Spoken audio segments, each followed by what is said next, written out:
சில திட்டங்கள் நல்லா நடக்குது, சில திட்டங்களில் வந்து நிதி வராமல் இருக்குது, சில திட்டங்கள் வந்து லாஸ்ட் மைல் கனெக்டிவிட்டின்னு சொல்லுவோம், அது இல்லாமல் இருக்குது. அதனால் ஒரு இந்த மத்திய உணவு திட்டத்தை எடுத்துக்கிட்டிங்கன்னா அது நல்லா போகுது.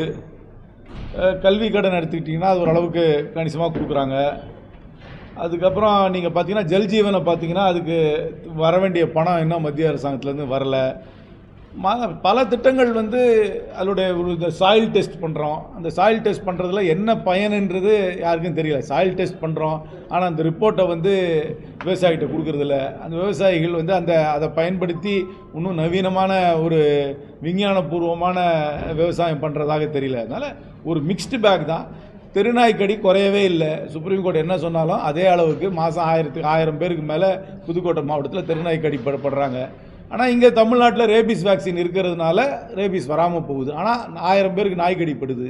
அதனால் ஒரு மிக்ஸ்டு பேக் தான். அப்புறம் வந்து பல இடத்துல பிஹெச்சி ஜென்ரல் ஹாஸ்பிட்டலில் மெடிக்கல் வேகன்சிஸ் நிறைய இருக்குது இன்னும். அதனால் ஒரு மிக்ஸ்டு பேக் தான். ப்ளஸ்ஸும் இருக்குது, மைனஸும் இருக்குது. மத்திய அரசு கொடுக்குற நிதியை மாநில அரசு சரியாக வந்து பயன்படுத்துகிறாங்களா இல்லையா அப்படின்றது இல்லை தான். நீங்கள் ஜல்ஜீவன் மிஷினில் இன்னும் 900 crores கொடுக்கவே இல்லையே. அது பணம் கொடுத்தா தானே செய்ய முடியும். பல இதில் இன்னும் நிதி வரவும் இல்லை. பல திட்டங்கள் வந்து செலவு பண்ணுறதுல குறையில்லை. அதோட டிசைனே தப்பு. நீங்கள் வந்து இந்த சாயில் டெஸ்ட்டில் வந்து சாயில் டெஸ்ட் பண்ணுறோம்.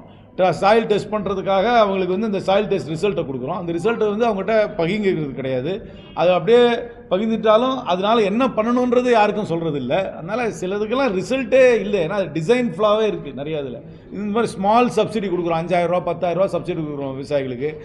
கேட்டாக்கா ஆர்கானிக் ஃபார்மிங் பண்ணணும், அந்த மாதிரி பாலி ஹவுஸ் ஃபார்மிங் பண்ணணும் அப்படின்னு சொல்கிறதுக்காக கொடுக்குறோம். அதெல்லாம் பத்தாது. அதெல்லாம் இம்பாக்ட்ஃபுல்லாக இருக்காருன்னு என்ன கேட்டிங்கன்னா பல இது இம்பாக்ட்ஃபுல் கிடையாது. இப்போ கூட ஃபிஷரிஸ் டிபார்ட்மெண்ட் கேட்டால் 14 மீனவர்கள் புதுக்கோட்டையிலிருந்து இலங்கை அரசாங்கத்தால் கைது செய்யப்பட்டிருக்கிறாங்க. அதுக்காக என்ன பண்ணுறாங்க? அதனால் ஒரு மிக்ஸ்டு பேக் தான். நிறைய ப்ளஸ் இருக்குது, நிறைய மைனஸும் இருக்குது.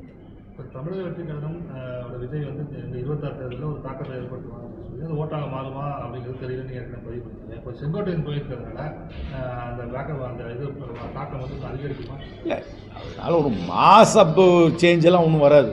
அவர் போகிறதுனால இன்னும் அண்ணா திராவிட முன்னேற்ற கழகத்துக்கு வாடிக்கையாக வர வாக்காளர்களெல்லாம் ஒன்றும் கூட்டிகிட்டு போகல. ஆனால் அவருக்கு எக்ஸ்பீரியன்ஸ் இருக்குன்றது முழுமையாக ஏற்றுக்கிறேன். அவர் வந்து ஒரு 50 வருஷம் அரசியலில் இருந்திருக்காரு, 9 எம்எல்ஏ வந்திருக்காரு. ஒரு எக்ஸ்பீரியன்ஸ் கொண்டு போகிறார். எக்ஸ்பீரியன்ஸ் வந்து அவரோட எக்ஸ்பீரியன்ஸ் வந்து டெஃபினட்டாக இந்த ஆர்கனைசேஷனுக்கு ஒரு ப்ளஸ் தான். ஏன்னா இந்த ஆர்கனைசேஷனில் எக்ஸ்பீரியன்ஸ்டான ஆட்கள் யாருமே கிடையாது. தேர்தலை சந்தித்து வெற்றி அடைந்து ஒரு அமைப்பை உருவாக்குனவங்களாம் யாரும் கிடையாது. அதுக்கு இவருக்கு அந்த எக்ஸ்பீரியன்ஸ் இருக்குது. ஆனால் இவரை ஒழுங்காக பயன்படுத்திக்குவாங்களா இல்லையான்றது நெக்ஸ்ட் கொஸ்டின். ஏன்னா ஒரு கம்பெனிக்கு ஒரு நல்ல ஒரு எக்ஸ்பீரியன்ஸ்டு டைரக்டரை கொண்டு வரலாம். ஆனால் அந்த டைரக்டர் சொல்கிறபடி இவங்க செய்கிற மனநிலையில் இருக்காங்களா, இவர் சொல்கிற யோசனையை எடுத்துக்கிற மனநிலையில் இருக்கிறாங்களா, அப்படியே யோசனையை சொன்னாலும் அதை வந்து அமல்படுத்துகிற மனநிலையில் இருக்காங்களா எனக்கு தெரியல. ஆனால் அவருக்கு எக்ஸ்பீரியன்ஸ் இருக்குது. அவர் போய் ஒரு ஆர்கனைசேஷனல் மேன். அது வந்து ஒரு அமைப்பை வந்து எப்படி பண்ணணும், அது அவர் பண்ணணுன்றது நல்லா தெரிஞ்சவர்ன்றதை நான் முழுமையாக ஏற்றுக்கிறேன். திமுக தரப்பில் சொல்லும்போது அவர் வந்து பிஜேபியால் ஒரு அசைன்மெண்ட் கொடுத்து அது எனக்கு தெரியாது. அவர் என்ன அவருக்கு அண்ணா இது வந்து டெஃபினட்டாக அதிமுகவுக்கு ஒரு மைனஸ். ஏன்னா ஒரு எக்ஸ்பீரியன்ஸ்டாண்டு ஒரு பகுதியிலேருந்து போகிறார். அதுலேருந்து இன்னொரு ஆர்கனைசேஷனில் போய் சேர்றதுனால அந்த ஆர்கனைசேஷன் பெனிஃபிட். ஆனால் இந்த புதுசாக சேர்ந்துருக்கிற கட்சி அவரை ஒழுங்காக பயன்படுத்தி கொள்ளுமா, அவருக்கு முழு அதிகாரம் கொடுக்குமா, இல்லை அவர் சொல்கிறபடி அவங்க நடந்துக்குவாங்களாம் எனக்கு சொல்ல தெரியல. 26 தேர்தல் வரதுக்குள்ளேயே தமிழ்நாடு காங்கிரஸ் மாவட்ட தலைவர்கள் கூட்டான சேர்ந்து பணிகள் போயிட்டு இருக்கு. அது வந்து 26 எலெக்ஷனுக்கு செட்டப்பை வந்து குறைக்கல. அதுக்கு சம்மந்தமே கிடையாதுங்க. எனக்கு நல்லா தெரியும். நான் இங்கே கூட்டணியை நம்பி தான் தேர்தல் நடக்கும். கூட்டணியை நல்ல திட்டங்களை வச்சு தான் தேர்தல் முடியும்.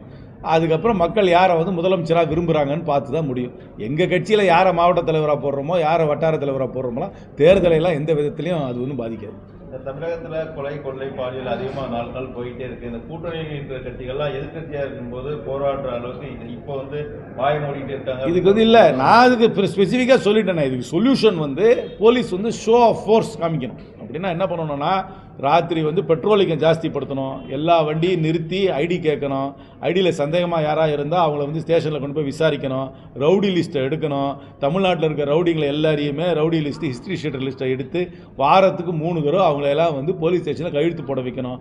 போலீஸ் வந்து தன் பலத்தை காமிக்க வேண்டும். அந்த பலத்தை காமித்தால்தான் இந்த கூலிப்படை கொலைக்கெல்லாம் ஒரு கொஞ்சம் அச்சம் வரும், ஒரு செக் வரும். அது ஒரு massive show of force police பண்ணணுன்றது நான் பல முறை சொல்லியிருக்கேன், மீண்டும் சொல்கிறேன். நீண்ட நாளாக காலி பணிகள் நிறைய நிறைய இருக்கு. ஏன்னா ஒவ்வொரு ஸ்டேஷன்ல ஒரு 50 பேர் இருக்கணும் ஸ்ட்ரென்த் இருக்குன்னா 20 பேர் தான் இருக்கிறாங்க. அதனால எங்களுக்கு பணியாற்ற முடியல அவங்க சொல்றாங்க. காலி இருக்கலாம், நிறைய காலி பணி நிறைய இருக்கலாம். அது நிதி நிலையை பொறுத்து என்ன டாக்டர் ரெக்ரூட்மெண்ட் நிறைய இருக்கு, நிறைய கவர்மெண்ட் வேகன்சிஸ் நிறைய இருக்கு. எனக்கு எக்ஸாக்ட் நம்பர் தெரியல என்னென்ன டிபார்ட்மெண்ட். எம்எல்ஏன்னு சொல்லி அவர் பேசும்போது சொன்னார், பல டிபார்ட்மெண்ட்ல வேகன்சிஸ் நிறைய இருக்கு. நீங்க அங்கன்வாடி ஒர்க்கர் எடுத்துக்கிட்டாலே அதுலேயே வேகன்சிஸ் நிறைய இருக்கு. எல்லா வேகன்சியும் நிரப்ப வேண்டியது அரசாங்கத்தோட கடமை தான்.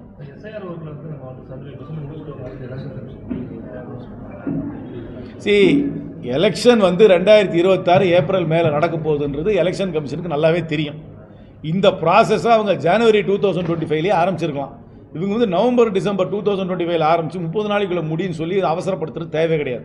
நான் வந்து நீங்கள் வந்து வாக்காளர் பட்டியலை சரி செய்யுங்கன்றதில் நான் ஒன்றும் எதிர்ப்பு தெரிவிக்கல. கண்டிப்பாக சரி செஞ்சு தான் ஆகணும். இறந்து போனவங்க பேரை எடுக்கணும், அப்புறம் ஊர் மாதிரி டபுள் என்ட்ரியில் இருக்கவங்களை எடுக்கணும், சம்பந்தவங்களை எடுக்கணும், அது புதுசாக வாக்காளரை சேர்க்கணும். ஆனால் இதை வந்து டைம் கொடுத்துருக்கணும். ஜனவரியிலே ஆரம்பிச்சிருக்கலாமே இதை.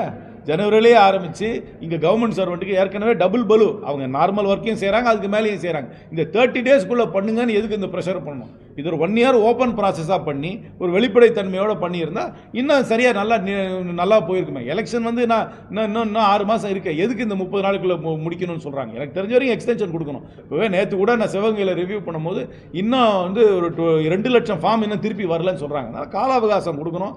எல்லாருக்கும் மேன் பவர் வந்து ஒரு வீடாக போய் திருப்பி போய் செக் பண்ணி வாங்குறதுக்கு டைம் கொடுக்கணும். இது அவ்வளோ அவசரப்படுத்துறதுல எந்த விதமான பிரயோஜனமும் கிடையாது. இதை நான் செய்ய வேண்டாம்னு சொல்லலை, செய்கிறத ப்ராப்பராக செய்யணும். செய்கிறவங்களுக்கு நல்லா ட்ரைனிங் கொடுக்கணும்.